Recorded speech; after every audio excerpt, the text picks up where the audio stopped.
Hello and welcome to Thursday's video all about your future self. On a Thursday, I want to dedicate some time and space to your big dreams and to remind you what you said you wanted.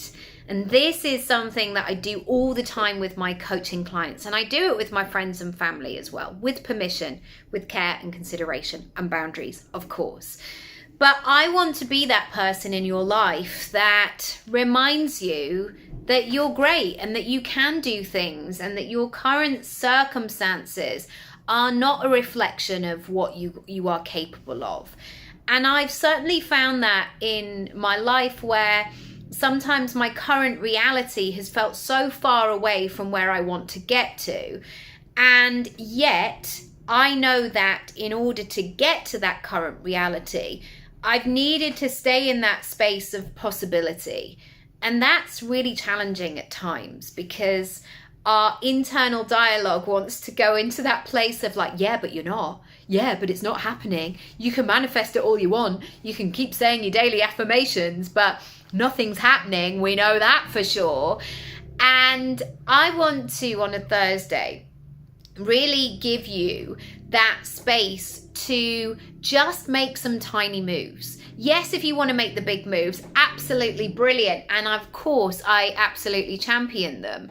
But sometimes we need to start with where we are right now and make those little shuffles forward and move from that point of view.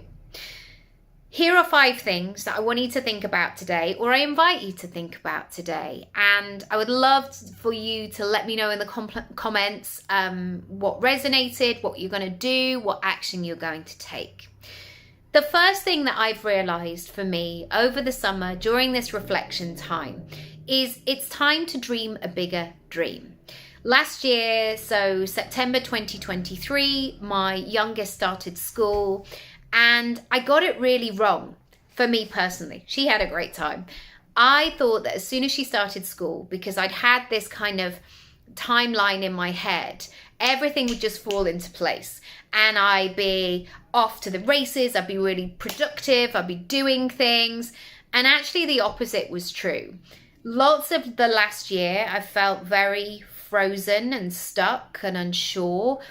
And I've had to do a lot of decluttering almost and unraveling and really check in with where I am, where I'm going, what I'm doing. And it's almost because as soon as I had that space, that capacity, I then had to look at things.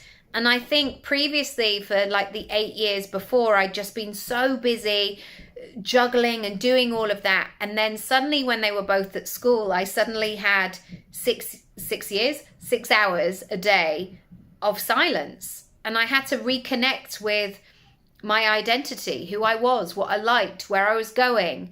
And sometimes in that growth stage, you have to look at all those obstacles and those things that are standing in your way that are no longer aligned. And yeah, it's been challenging to say the least, But here's what I really sat with, this great question that I ask my clients of what do I want to be, do, have, and feel? And you can do this as 4 columns on a piece of paper. That's a really great way of visually being able to see it. But asking yourself what you want to be, what you want to have, what you want to do, and what you want to feel. And do you know what I came up with is firstly what I didn't want to do. I didn't just want to buy more stuff. I didn't want to just go and have avocado toast in my local area and take more pictures of it. I know that's a silly thing, but I think sometimes this is what we see online as measures of success. And really tuning in to what my version was. And I invite you to do the same and tune into what your version is. It's so fascinating and so interesting because all this hard work and all of these steps and moves that we're making, we have to know what they're for. We have to know what our version of a good life actually is. And I know for me, it wasn't just about bigger and better and all of these things. It was about so many other things, of time and relaxing my nervous system and space and creativity and presence, and not having to worry about money, not feeling like I was hustling and pushing all of the time. And that has been quite a fascinating experience to navigate, because essentially what I've done is I've looked at every process of my life, and yeah, it's been quite the development journey, but so useful. So I guess in a nutshell, going forward and creating these plans for my future self, and also to remind myself that my current self used to be my old self's future self. That is blowing my mind a little bit. You know, back when it was 2019 and I had a son who was 3, and we knew we were having a daughter. We didn't know who she was, obviously. Like I made my 5-year plan, and that 5-year plan is now here. So even though I'm putting this emphasis on future self, I'm not saying that we have to always be thinking more and more and more, because sometimes where you are right now is exactly what you wanted. And there's always that juxtaposition to play in. Number 2, getting into the specifics. I've been using these notebooks, which are in my Friday favorites this week, and really getting into the specifics of what my goals are. And I think it can be so easy to say, I just want to make more money. I want to help more people. I want to feel like the best version of me. And some of my, I'll share with you some of my topics here. I have some business goals. I have a glow up. This is a category. And I also have a best version. I've got some other ones as well, but I can just use these as an example. My business goals, when I'm saying I want to grow my business, when I'm saying that I want to meet these targets, or I want to take my business to the next level, I've really gone into detail as to how I will know when I've reached that. The specifics are really, really key, because if you don't have the specifics, you can feel like you're being pulled in all kinds of different directions. And so it's really important to know what these things mean to you. If you find yourself saying, make more money, or a better relationship with money, how will you know when you've achieved that? What does that look and feel like? Equally with the glow up, one of the things for me was like, book a haircut. I'm going to go and get my eyes tested. That's part of the glow up as well. I'm looking at some supplements. I actually went and had my bloods done a while ago. My vitamin D was really low. Having tablets every day has really helped my energy levels.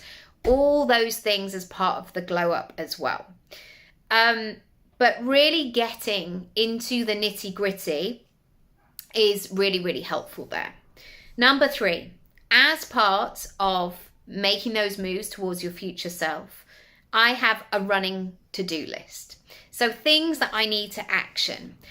For example, one of the things that I want to do more of over the next year is travel more with the kids. That's definitely in my plan over the next 5 years, to explore more of the world. I don't feel like I've seen a lot of the world. I've probably seen more than some people, but definitely I never traveled or haven't had a gap year or anything like that. One of those things as part of the running to-do list is like, oh, I need to renew my daughter's passport when it's needed. And equally, I've created, I know it's really boring, but like on our Google Drive, like we have a place where all our important documents go. I've created a little box of travel stuff. So foreign currency, my eye mask, my weighty thing for my suitcase. Those kinds of things are really useful to have as a running to-do list. So each and every day, you are making moves by working through that to-do list. Again, it can be so tempting to say, don't forget to put the bins out, or your child needs such and such for school, or get more pasta because you've run out. I want that running to-do list to really work for you in terms of your goals and your future self as well. Number 4, the ta-da list. Ta-da! I have it open on my desk. I've really started jotting down things that I actually do. Yes, I have my to-do list of things that I'm working through for the day, but this ta-da list has been invaluable because I'm seeing each and every day that compound effect of, oh my goodness, this is happening. Oh, I did this. I'm making moves. The momentum is building. And I think it's so easy to forget about these things or just move on to the next thing.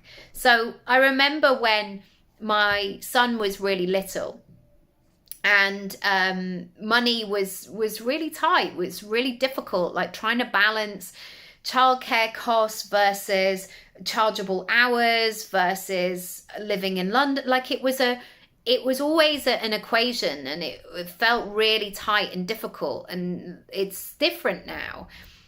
And I noticed the other day, like I took my kids out for lunch and I didn't even think about it, and that felt amazing. And for some people it'd be like, all right, you know, you're just taking your kids to Wagamama's, like what's the big deal? But that would have been a big deal 5 or 6 years ago. And so I wrote it on my to-do list, like, yes, they had that, and they loved it, and it was great. And these sorts of things are really important to recognize. Finally, the metrics, noting the specifics. So running every single day for the past 200 and something days has been so important because I recognize it every single day. Equally, I want to grow my YouTube channel, so if you're not subscribed, feel free to do so. I'm noting down what's happening each and every day. This is a really key part.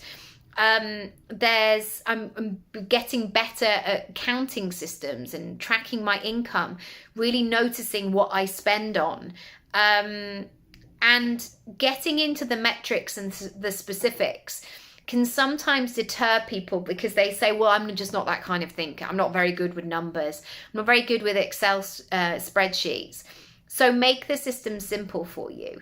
Maybe it's a checklist that you do every single day. Maybe it's just a list that you write of 3 things at the end of the day that you did really well.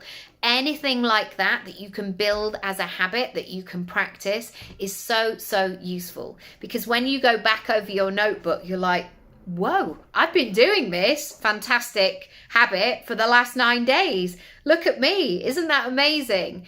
And when you get into that groove of noticing the stuff that you're actually doing, you are becoming that future self version. You're not becoming that person who kind of talks about it, who does a little bit and then stops. And remember, we're not doing this perfectly. That is not the aim of the game.